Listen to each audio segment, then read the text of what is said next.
look how my mind plays. Little bit of fame, little bit of hate, little bit of change. Watch the craze, keep it sane, don't fade away. Great Wall of China, the largest structure ever built, and one of the world's great icons. We're going to follow it on foot. We'll walk across burning deserts, climb high into the mountains, and venture into China's furthest, most inhospitable reaches. We'll meet the people who live and work along the most remote, but perhaps the most romantic stretch of the wall. This is the China the tourist rarely sees. The China of ancient tradition. We'll get to the heart of it on Walking the World.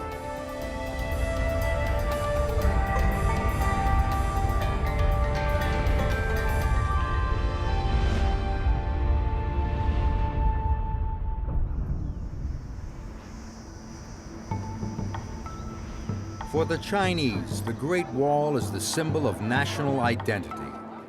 It's everywhere you look. It's on t-shirts and stamps. It's on every tourist visa. It's the symbol of the National Police Force. The Great Wall pickup is China's most popular brand. The Great Wall lies at the very heart of Chinese culture. For centuries, it defined the nation's borders. The people inside it were the Han Chinese. Those beyond it, the challenging outsiders. It's not just the Chinese who are fascinated by the Great Wall. It's a major international attraction. Here at the wall's most well-known section, at Badaling, just outside Beijing, thousands of tourists come every day.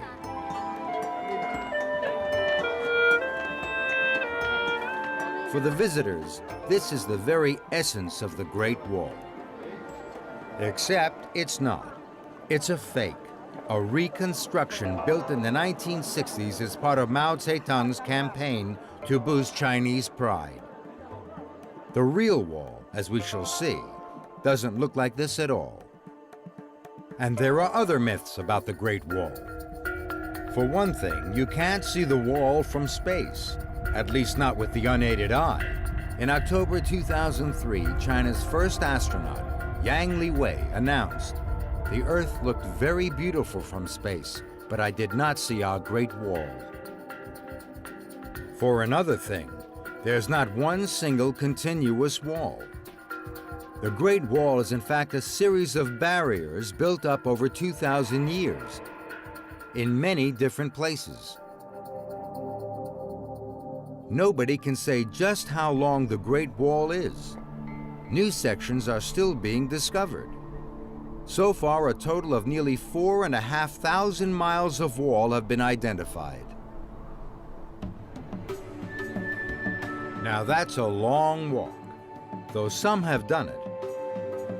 But we're going to walk a single section, one of the oldest, remotest, and least visited. It's also one of the most challenging. This is a walk for people prepared to take a risk, and who really like it hot and dry.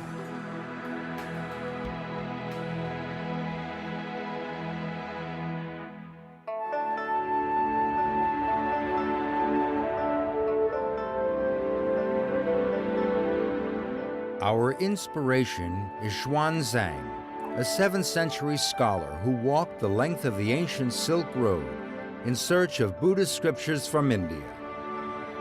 He was the origin of the famous monkey legend.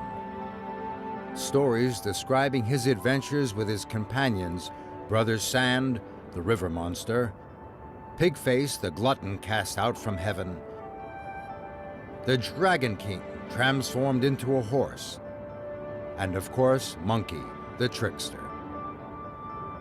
But the real Xuanzang walked alone for thousands of miles in the shelter of the Great Wall, and we're following in his footsteps, or some of them at least. We've come to Lanzhou, a large, vibrant city that straddles the Yellow River. It's a chance to get acclimated to the heat and to absorb the unique atmosphere of this part of China. For a walk this challenging, we're going to need supplies. And down a side street, we find a market.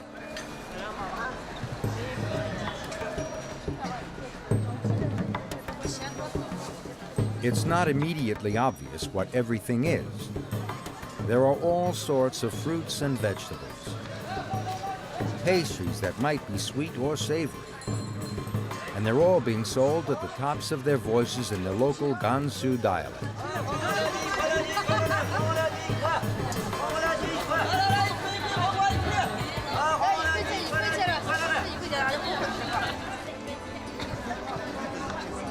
There are even potato chips. And crowding into the market, a wide variety of people, including the Muslim minorities who live all along the Silk Road.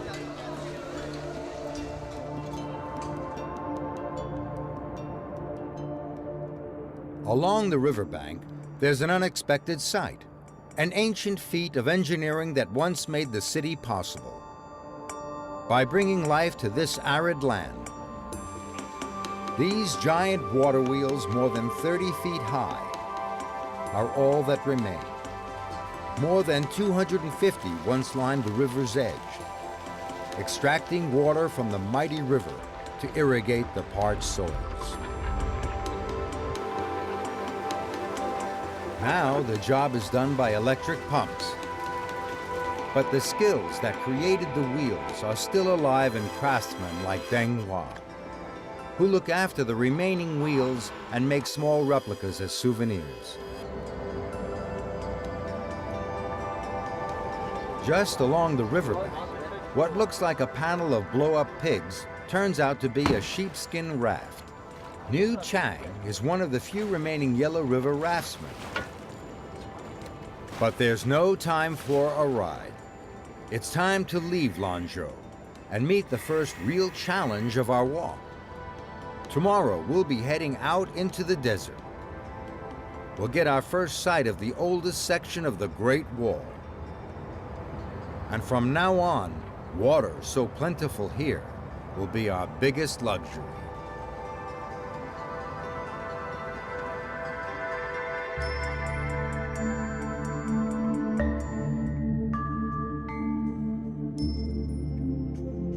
In the second leg of our Great Wall walk, we're striking out in the footsteps of the great walker Xuanzang.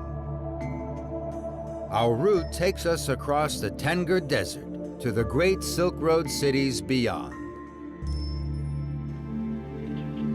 It seems an unpromising start, but this small area of marshland is where the trail begins.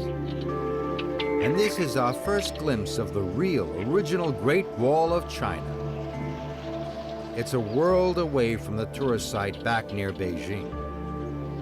This is what remains of the high walls built 2,000 years ago to keep out the invaders from Mongolia.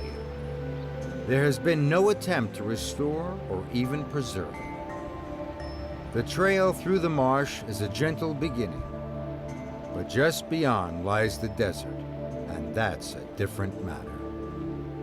In the shifting sands of the desert, there's no clear trail. In places, the wall itself is all but buried. We have to pick out a path for ourselves, staying as close to the wall as possible. Fortunately, the towers that punctuated the wall still reach above the sands, marking out the route as the wall marches ahead.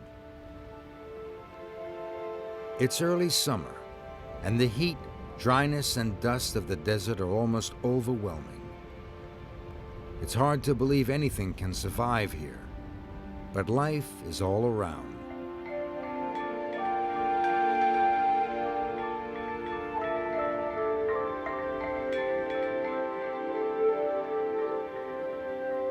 Further into the desert, the sand dunes reach up to 30 feet high. This is the classic desert landscape. To walk through it is an unforgettable experience. A string of camels completes the picture. Once this was the only way for Chinese merchants to trade with Central Asia and Europe beyond.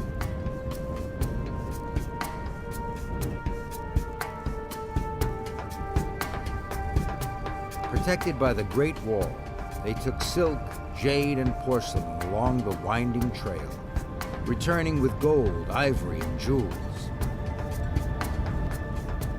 The camels carried the precious goods, while the traders walked alongside. But this isn't a real camel train, for hidden between the dunes is a visitor center, where more adventurous tourists come for a taste of the desert.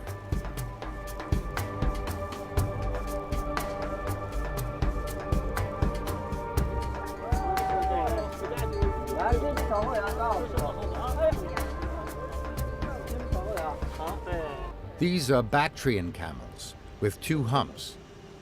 They're native to this part of China, although in 2002 there were just 950 of them roaming wild. They're well adapted for this dramatic climate. At some 4,000 feet above sea level, the winters here are brutal, with average temperatures of -15 degrees Fahrenheit. The camels grow a shaggy coat to protect them. Then, as temperatures soar in summer, the winter coat drops away, leaving the camels looking somewhat moth-eaten. As we walk, the scenery is gradually changing.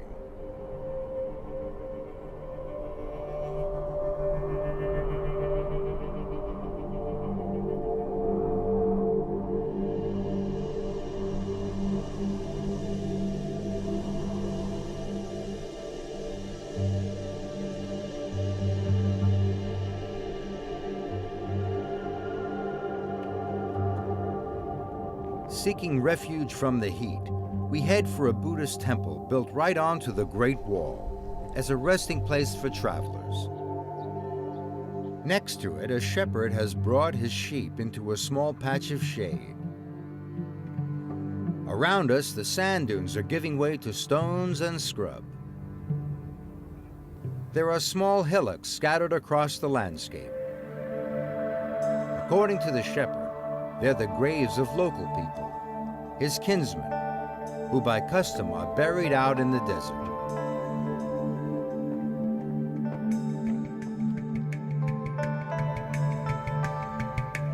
After miles in the parched desert, there's only one thing a desert walker really longs for: a break from the trail in a green, lush oasis. Seems heaven sent. To a Silk Road traveler, 1,000 years ago, it would have been literally a lifeline. Today, the year-round natural water supply supports a large and thriving community. We head for the ancient city of Wuwei, guarded by a massive city gate. There's not much sign of the traditional city. China's economic boom has reached even this far into the desert.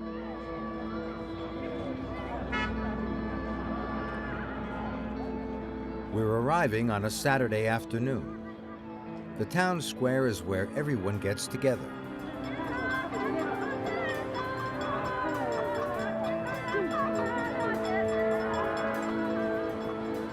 There's a market, selling everything from insect spray to motor scooters. The giant statue is a familiar symbol throughout China,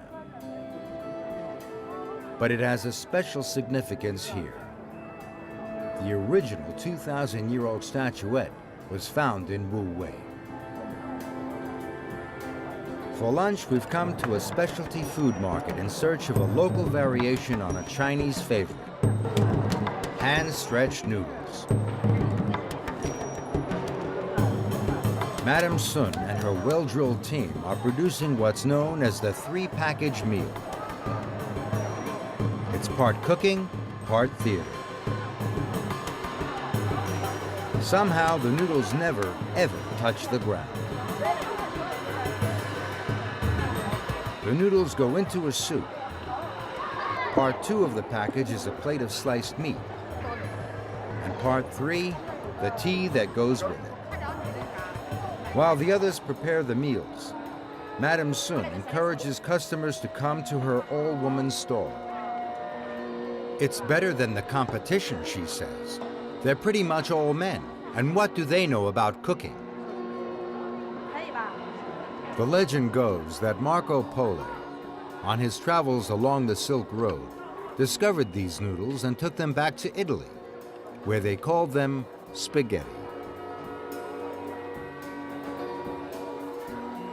And if the 3-package meal doesn't appeal, you can always take your meat in a sandwich, a burger, Gansu style. Gansu has more surprises. At the end of this nondescript street is a gateway leading to a hidden treasure, the Haizang Buddhist Temple. A painting here commemorates Xuanzang, who passed through here 14 centuries ago on his epic walk to India. It's said that he spent a whole year here, and it's easy to see why. The temple, with its well-tended grounds, is still a haven of peace within the busy modern city, an oasis within the oasis. Just walking around the temple grounds is itself a meditation.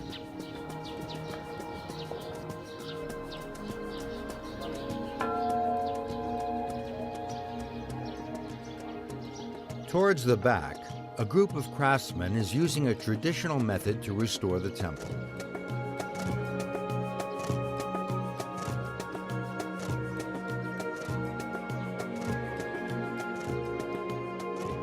First, the most junior apprentice, a boy of around 13, lays down the base colors.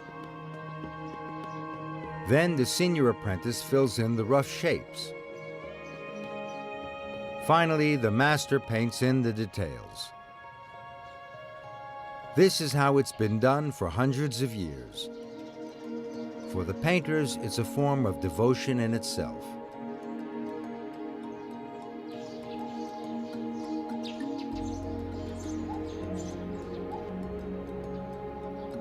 At the highest point of the temple, there's a well. According to legend, the water comes straight from the holy city of Lhasa in Tibet. It is believed to grant blessings to those who drink it. Anyone is welcome to drink, as the monks themselves do every day. For us, the oasis can be just a brief stopover. Tomorrow, we'll be following the trail onwards through a stunning mountain corridor, and for the first time, glimpse the true scale of the mighty wall.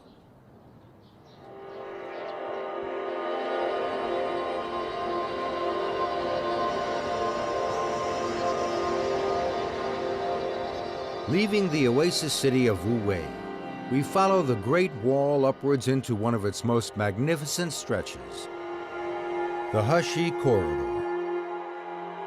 It's a sliver of China squeezed between the high plateaus of Tibet and Mongolia. The wall still has gaps, but here we begin to grasp its scale, and a first idea of how it would have looked 23 centuries ago. It marches straight down the middle of the corridor, protecting the Han Chinese farmers from the nomadic Shangu tribes who threatened them and their trade. Close up, we can see how effective this massive barrier would have been. The wall reaches up to 20 feet high and is almost 10 feet thick, and it's made of nothing more than the surrounding earth. Soil that has been compressed to form a structure as hard as stone. During periods of peace, local people used sections of the wall to build their houses. They even made gateways to give their animals fresh grazing. Later, when danger threatened once more, the Ming Dynasty emperors repaired the wall, Most of what we see here dates from then, the 14th century. It feels as if time has stood still. But even here, the modern world is never far away. A new highway cuts straight through an ancient gateway within the wall. It's hard to believe these towers have been standing for centuries. They're made of nothing more than mud. The towers mark a transition. Beyond here lies one of the world's most extreme deserts, the legendary Gobi. It's the hottest and the coldest, and it's one of the highest. The Gobi is one of the greatest of walking challenges. Just looking out across its vast emptiness is awe-inspiring.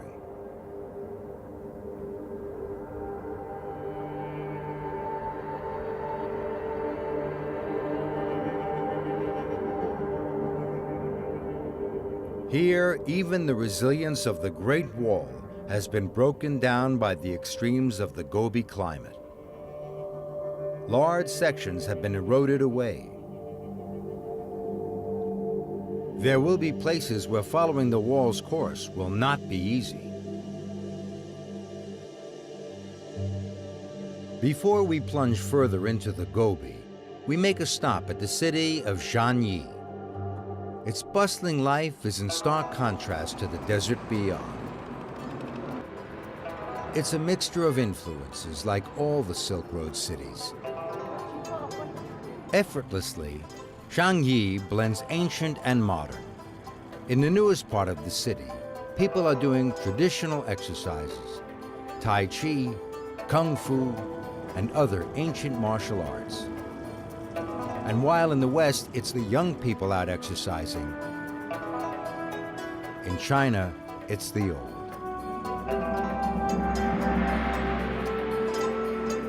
Marco Polo, the famous 13th century Italian traveler, spent time here, drawn by the promise of trade. There's still a flourishing market.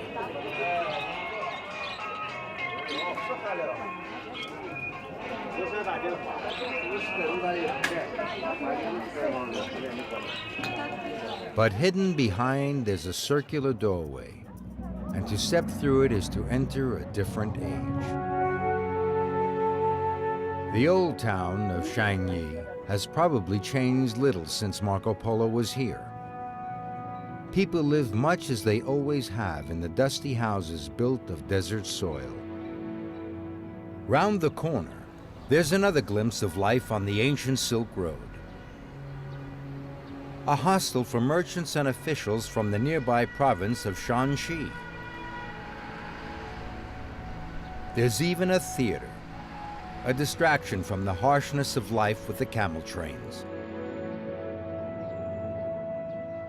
For us too, Xianyi has been a welcome rest.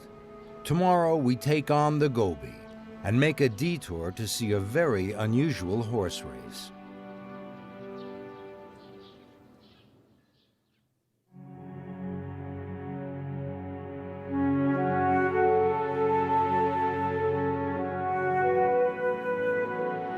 From Marco Polo Xianyi, we'll be heading out along the Great Wall into the Gobi Desert.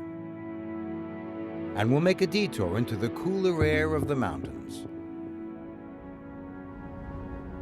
The section of wall we're following is one of the oldest, built and rebuilt from 100 BC right through to the 14th century. On and on it goes, guiding us through stunning, stark vistas. It looks harsh and utterly empty, but not far from here we'll discover that this is an illusion. We're making a detour to a nearby valley of the Qilian mountain range, where we'll see just how much life there is in this seemingly desolate landscape. As we walk uphill, the terrain changes. The going gets tougher as we go higher. The soil is poor. All that grows here is short steppe grass. but it's perfect for the hardy mountain sheep. Where there are sheep, there must be people, and soon they begin to appear. These are Uyghurs, members of one of China's smallest minority groups. For centuries, these rolling uplands have been their homeland. The Uyghur are no longer nomadic, but they still keep livestock, including yaks. Yak milk is a staple food for farming people. The milk is shared between the calves and the family. Yaks don't moo, they grunt. It just shows that these animals aren't exactly cows. One of the strongest Uyghur traditions is to welcome travelers, and we're invited into a tent in the pastures. The Uyghur make tea Tibetan style. It's not a casual affair. Yak milk is stewed with water and tea leaves. Then flour and yak butter are added. The farmer, Guo Chan Tai, and his family don't usually dress so elaborately. They're getting ready to go, like us, for a special day out. From Guo Chan Tai's farm, it's only a short walk to our goal, an open field outside a nearby Uyghur village.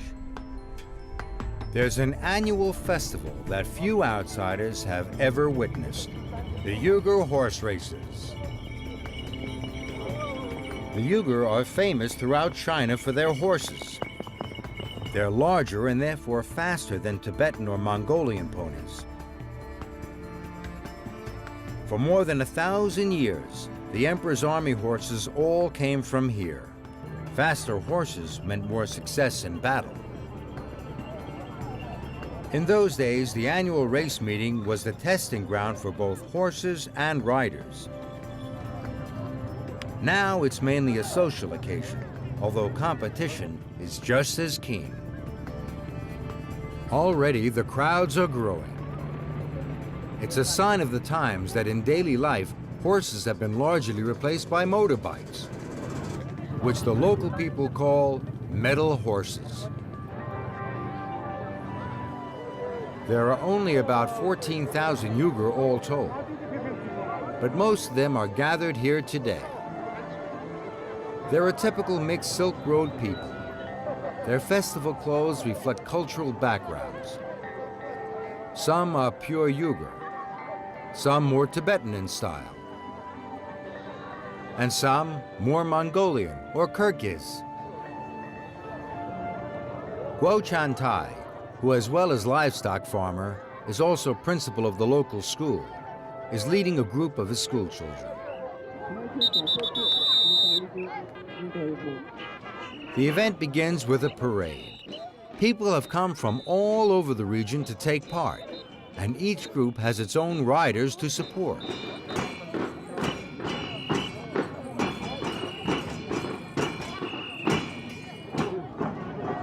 Bringing up the rear of the parade, the stars of the day, the horses and their riders.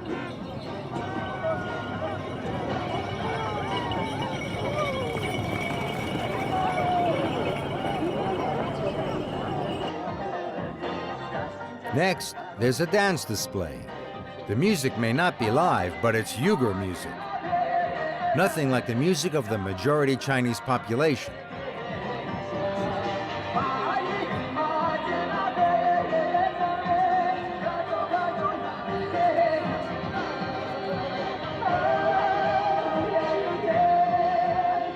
After years of oppression, minorities like the Uyghur are now actively encouraged to keep hold of their traditions.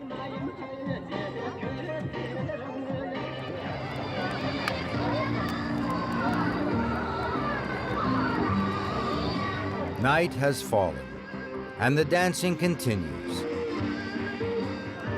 This is the great social opportunity of the year, when the Uyghur can meet old friends and make new ones, and even keep an eye out for potential marriage partners.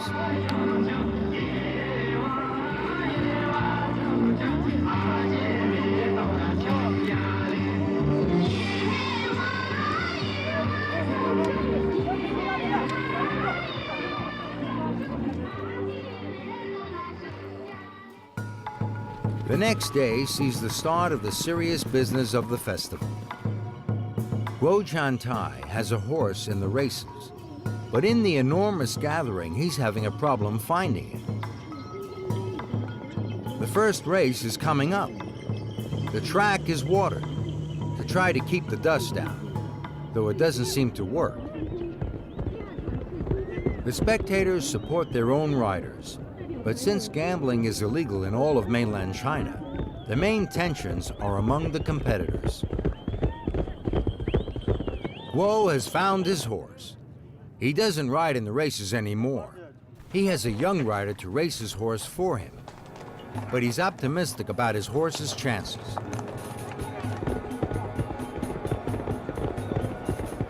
The first race gets underway. These are time trials for later races, and the horses don't gallop but trot, though the pace seems none the slower for that.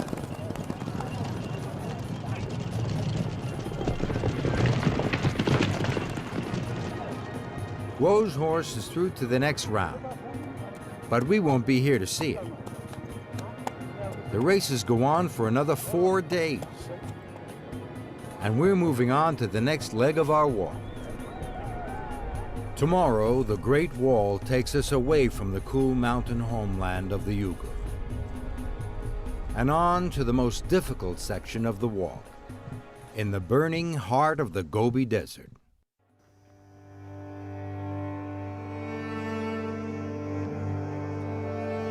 Heading once more towards the Great Wall, we're facing our greatest challenge, the intense heat of the Gobi Desert.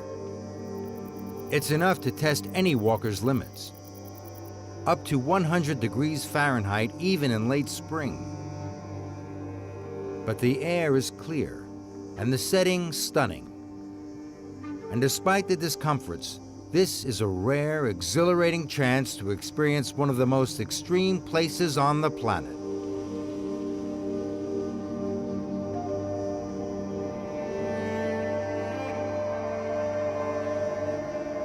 The Great Wall is well preserved here and easy to follow, and it leads us steeply upwards into the nearby hills. Here, the wall has been built right across a valley, effectively blocking it. It's a reminder of why the wall was built, to keep out invaders. Here, they would have been horsemen from Central Asia, so-called barbarians, pouring down the valley from their homeland beyond. On the cliff face, there are some surprising carvings. They were probably made by those same horsemen around the time the wall was originally built, and they show large, deer-like animals, not what you'd expect in the middle of a desert.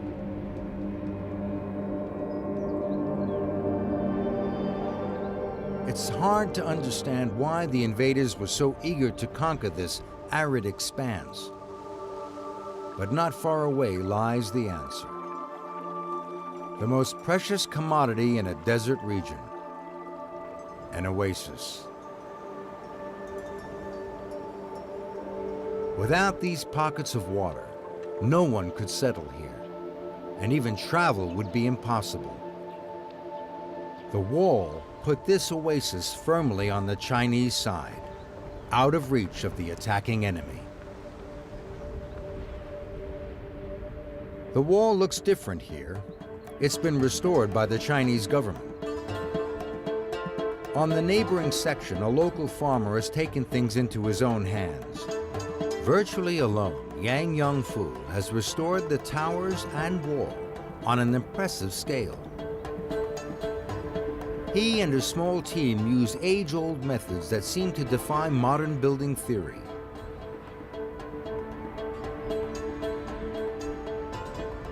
It's still all done by hand. Logs pinned down with stone pegs and straw twists to form a frame. Soil brought uphill, then spread and watered down.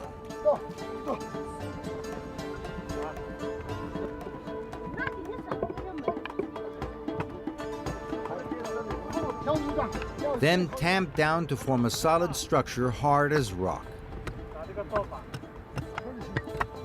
Finally, the logs are cut away to be reused, leaving a distinctive pattern on the surface of the wall. This was how thousands of miles of wall were built centuries ago. An astounding achievement.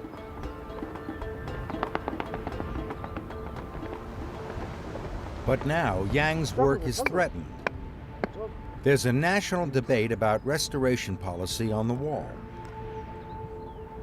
Current feeling is that this sort of comprehensive restoration is more like replacement, and that it hastens the destruction of the original.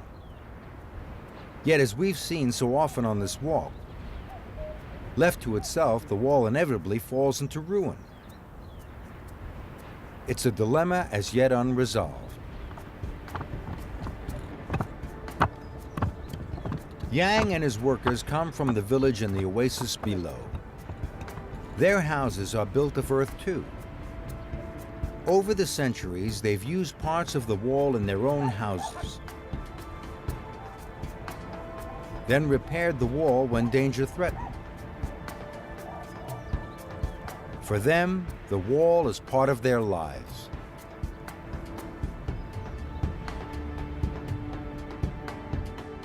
Before continuing into the desert, we're going to take a break from the heat to visit a unique village in the foothills above.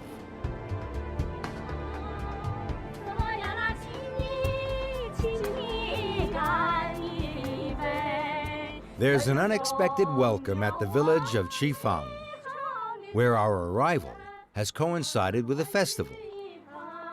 Visitors like us are automatically included with other guests, a rare chance to see a local event from the inside. In this poor desert land, it's an honor to be treated to such a feast. There's rice wine to be shared.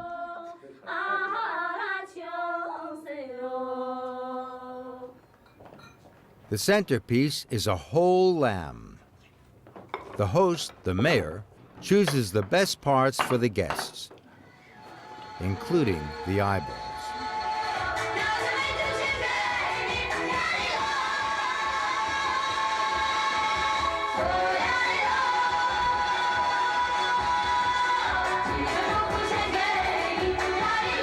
But the reason we've come here lies beyond the village hall. In this valley is an explosion of Buddhist hill temples. There were once 365 of them, one for every day of the year. Now there are only 52. But the number is growing.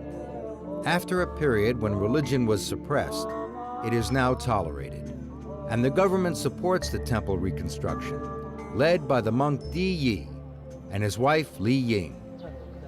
Di Yi built his faith on his early upbringing. When he was very young, his mother practiced Buddhism in their home. He remembers that they had a statue of Buddha and burnt incense.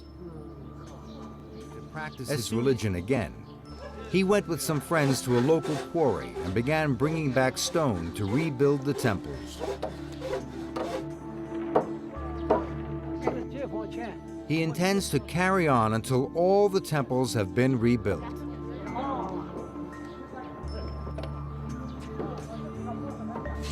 The project is massive. Local monks, revitalized by the resurgence in Buddhist belief, are determined that the valley will once more be filled with hundreds of symbols of their faith. In a nearby cave, there's an astonishing sight. A mass of statues, the 500 apprentices of Buddha.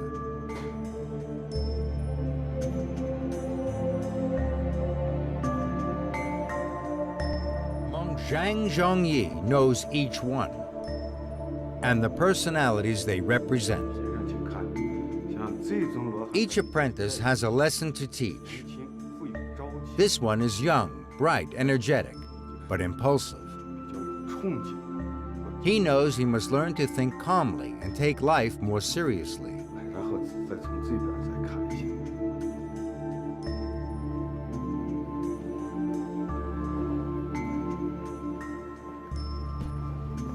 This apprentice is older.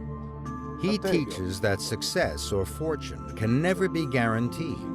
Life is filled with surprises. So he advises against spending life planning and scheming for advancement. These statues and the moral stories they tell have strong Chinese cultural overtones. It's an example of how Buddhism, an Indian religion, has been adapted for local needs.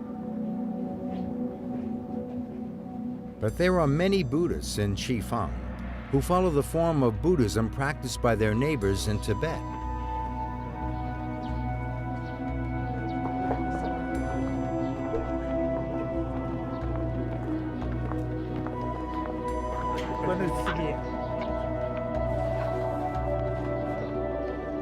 They go to the Wenshu Temple, where they revere this man, Dan Bini Ma, who is believed to be blessed with divine power. The gods are thought to be very much alive here, and this ceremony is designed to bring divine life to a statue. It's a long, elaborate ceremony. Chanting induces a meditative state in the monks. The statue itself is believed to be transformed. In their words, it has its eyes open. Spiritually, it comes alive. Dan Bini Ma wraps the statue and hands it to the man who has brought it to be blessed. When it is taken into his home, it will bring blessings and keep away harm. This cave behind the temple has a special significance for Dan Bini Ma, who is himself believed to be an indirect reincarnation of the divine being, the Wenshu Pusa.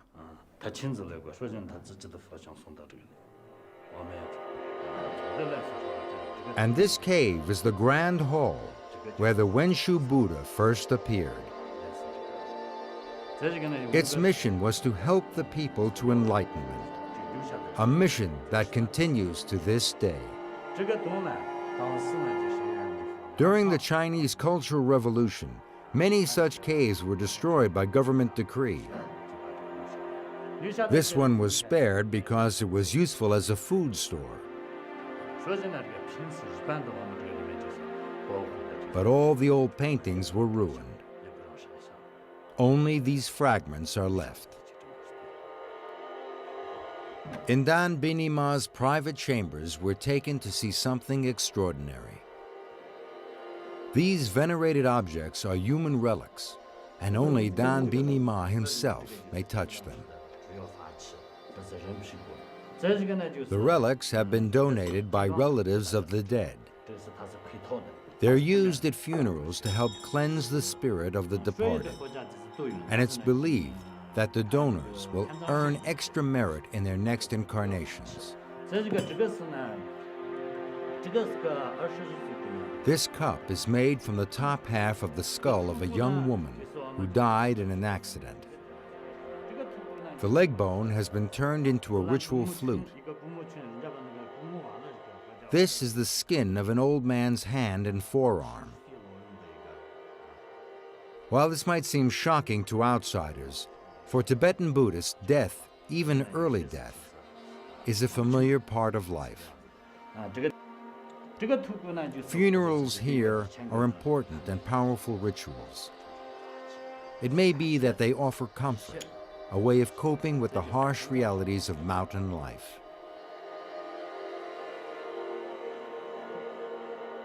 Outside the temple, the day ends with the raising of flags, their every movement speeding prayers to heaven.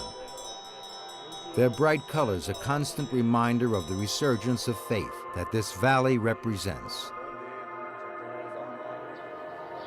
Tomorrow we leave this tranquil valley and return to the wall. We'll follow it to its end, what was once China's last outpost.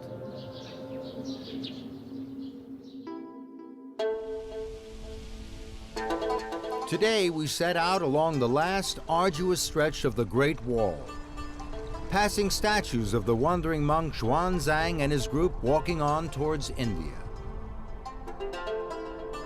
But as we approach the city of Jiayuguan, the only camels we find are made of concrete. This is a modern industrial city.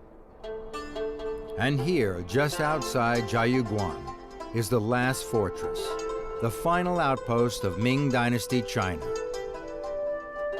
This marks the end of the Great Wall. And as a tribute to its importance, the government has rebuilt the fort, just as it once was. Beyond the end of the wall lie the mountains. Then outside China, now an integral part of it, the barrier, once so vital, is needed no longer. We followed the Great Wall along its toughest and most extraordinary section, which few visitors ever reach. But the wall has other moves as it snakes its way through China, and a walker could spend half a lifetime taking in all it has to offer.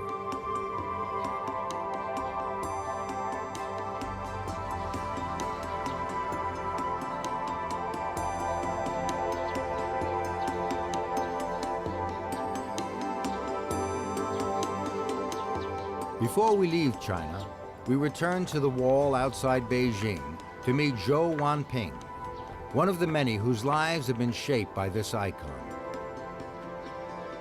He's passionate about the Great Wall and has spent his life photographing it.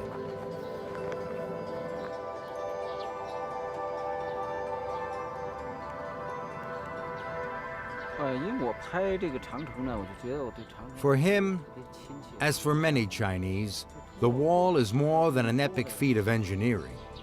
He sees it as a great treasure, passed down through the generations. It represents the spirit of eternity. Yet the wall itself is not eternal. And in many places, while the conservation debate rages, it's slowly but inevitably falling into ruin. Right now we're walking up Great Wall of China. It's quite the hike. Tons of people around. It's really steep. Pretty amazing though. Really foggy today. It's okay. Okay. Don't push. Yeah. Okay. Hey! Look this! 不怕，后面有相机。Music! Oh, okay. Are you ready? Yes, ready! Ready! 1, 2, 3, go! 1, 2, 3, 4. 1, 2, 3, 4. 1,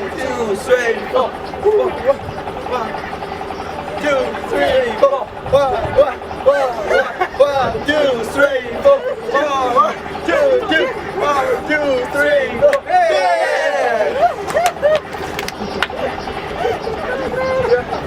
So, thank you. The wall should be preserved. For him, the reconstructed sections are not only valid, but essential.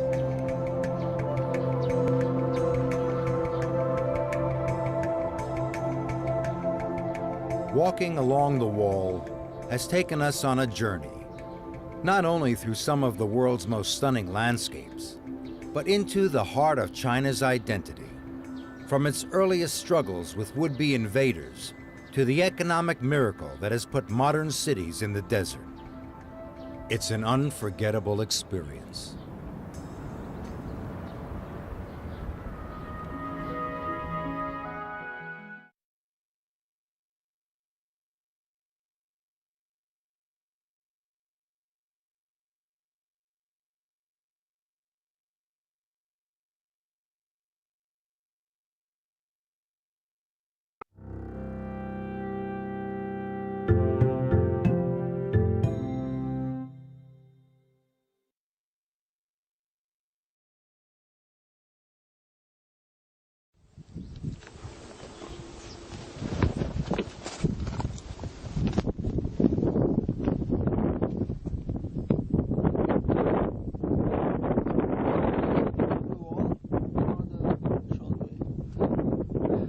Short way. I asked the t-shirt So, Mhm. where to go?